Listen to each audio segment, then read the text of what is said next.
All right, then, welcome back to Iron Sports. Now, Jamaica's recent downturn in form and performances at all levels in regional cricket has become a cause for concern. And recently, the West Indies Players Association, WIPA, launched its WIPA Community Project here in Jamaica. It's called WIPA in the Community, yes. However, what is the real cause of the decline of local cricket? Jamaican cricket on the regional circuit. Well, here to discuss that and more is former Jamaica captain and West Indies batsman, now WIPA president, Wavell Hines. Wavell, welcome back to Iron Sports. Thank you, sir. Thanks for joining us. Good evening to your audience as well. Right. Now, when you decided to bring the WIPA in the community, your grassroots program here to Jamaica, what was that main cause, that main reason? What really pushed you to say, listen, it's all, because it's already in other territories, right? But so tell us, what really pushed you to say, listen, let's get this in Jamaica right now because it's not looking good. All right. Firstly, the background to the WIPA in the community, of course, is in Trinidad. We are doing in 11 years now. Right. We're in primary schools, covering in excess of 2,500 kids, in over 40 coaches, and we go in at the appropriate time as stipulated by the schools to impart not only the technical knowledge and skills to the young men and women in the school system, but also to impart life lessons, life skills, and values and attitudes. And we, in our strategic planning session in February of 2018, decided that we will spread our wings across the Caribbean to make sure that we are giving back. And too often we only engage our members when they are 18 and are eligible to become a member of WIPA after becoming a professional cricketer. So we thought that we needed to contribute to them long before they got to that stage so that they're familiar with what WIPA does and have a view of the fullness of WIPA and what it does in terms of its contribution to West Indies cricket. So in rolling out that aspect of it, we are domiciled headquartered in Trinidad and Tobago, but we have a satellite office in Jamaica. Right. So I think those two places are where it's easier for us to manage because we have resources, human resources on the ground that can physically go in and monitor it. So we approached the Inter-Secondary Schools Association to Dr. Walton Small, and of course we engaged, and he had passed us on to the principals who are in charge of cricket. So it's Mr. Christie, the principal of Papine, who is in charge of cricket in urban Jamaica, and Mr. Henry down in Spalding's High School is in charge of the rural area, and we've engaged the Jamaica Cricket Association and the Jamaica Cricket Association. So it's all set and everything is in place. Well, all is in place. The Umpires Association is on board. He says on board. I've moved. The JCA initially said that their CEO would have gotten in touch with us to move. That didn't happen, but we had to move the ship. Right. We had to move it forward. So we presently have 20 coaches. There are WIPA members, former and present professional cricketers. Right. And they are certified coaches, and they are in the high schools trying to give. How successful has it been in Trinidad? Well, it has been very good. We have had youngsters who have matriculated from playing in that in those tournaments, because what we do in Trinidad, we have summer camps and we have Christmas camps, and out of that we get the best players going into school, and they have matriculated to play in regional age group cricket, under 15s, under 17s, under 19s in Trinidad. Right. And it's down south in Trinidad, on the southern side of the island, and it's sponsored by Atlantic Energy, which we are most grateful for. And of course, we're open to corporate Jamaica coming on board to do the same. Right. Now, at times, we get the feeling that the passion for cricket might be at a higher level in Trinidad and even Barbados, and more so than in Jamaica. Is that the case? And if so, how successful rather do you think it will be in transplanting that program from Trinidad to here, where we don't see a lot of cricket being played in the roads anymore by the youngsters? We don't see the youngsters gravitating towards cricket. All right, I would say what you have said in parts, that may be true, but what I would say is that I still believe that there is a lot of passion for cricket. The terrains are different, the cultures differ. While we have a lot of similarities as Caribbean people, we have a lot of differences as well. What I know for sure is that the passion to play cricket is still here.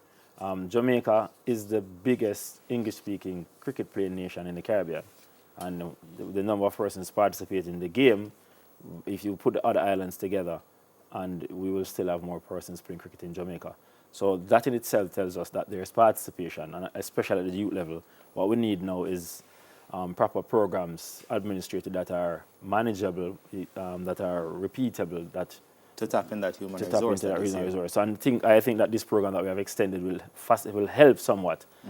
It is triggered from our own local investigation and local knowledge, from knowing that when we check the number of schools playing in high school cricket, the numbers are dwindling year by year. Yeah. So that in itself tells us that it is not being promoted within the school structure. So there may be guys in the school who love cricket, wants to play, but the school does not participate. So if we can leverage what we have in terms of human capital and the knowledge base to the school, it's free of cost, let me say that.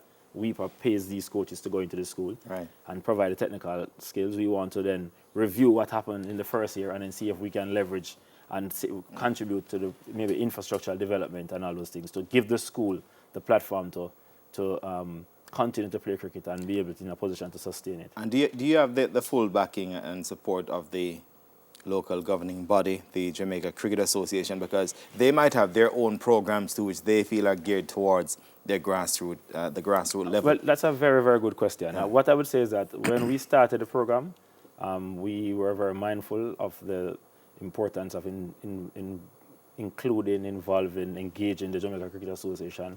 We wrote to them twice, and our second letter to the JCA, the president responded to say that the CEO would have dealt with issues of this nature, but he was at the time on leave, and once he returned, he would have dealt with the matter. We are still awaiting that. So we had to move.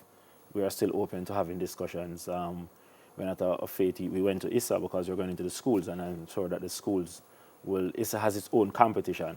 And we wanted to have that sort of a coexistence. How would you incorporate the JCA per se on a practical level? Because first it will come at no cost to them, so it would seem as if, well, it's easy. It's a 1, 2, 3 really for them to be involved. Well, the JCA started an under-15 competition in 2017, which is a Kingston WAF. Kingston WAF have been sponsoring for many years, and I've been playing in the clubs. And that's gone 2 years, and they do play under-17 as well. So those are the two youth programs, but they get majority of their players from the schoolwork cricket. And so I would think that they will have an interest in seeing the talent, nurturing the talent, and the mandate of the JCA is to promote and develop cricket. So in any way that they can develop, promote the game through expert contribution, coaches, or 20 coaches involved, people like Tamara Lambert, former Jamaica captain, who is now player coach in his local domestic cricket and is actively trying to get his coaching career going. Dean Brown, Nicholson Garden, Jason Dawes, and Kuma Banner. So we have players who are playing still at the professional level and they're coaching. And they can learn from that themselves, because sometimes the teach is to learn twice. So it's an all-rounded program. Yes, it is. And we are also providing employment WEPA for our former players. So there's also WEPA is still contributing to players' lives even after their professional career. Let me narrow things down a bit now. You came through the youth ranks for Jamaica too. West Indies went right up to the very top. Now, when you look at youth cricket in Jamaica, we haven't won a youth tournament since about 2012. What do you think is the main contributing factor for this? Because at the under-15 level, we struggled badly, and we've struggled badly over the past 2-3 years in particular. On the under-16 and even the under-19 program as well has been struggling.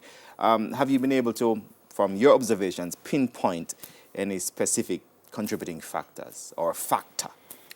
Firstly, I think the youngsters are not exposed to playing enough competitive cricket at the grassroots level. They are not exposed to the proper coaching modules, methods, personnel on a consistent basis. There is not enough equipment in cricket for the guys to use to play the game. Cricket is very expensive, and the culture of cricket in Jamaica is that the organizations that are hosting the competitions are having the teams provide all these things for us. So the schools have that culture to live up with, and then they don't have enough resources. They're struggling between sports and doing the day-to-day provision for secular education. Also, the playing fields are not necessarily always accessible for the youngsters, because some schools struggle with track and field, and cricket takes up the entire field, and it's quite a dangerous game, given that the ball is hard and all different. So it takes a lot of planning for cricket.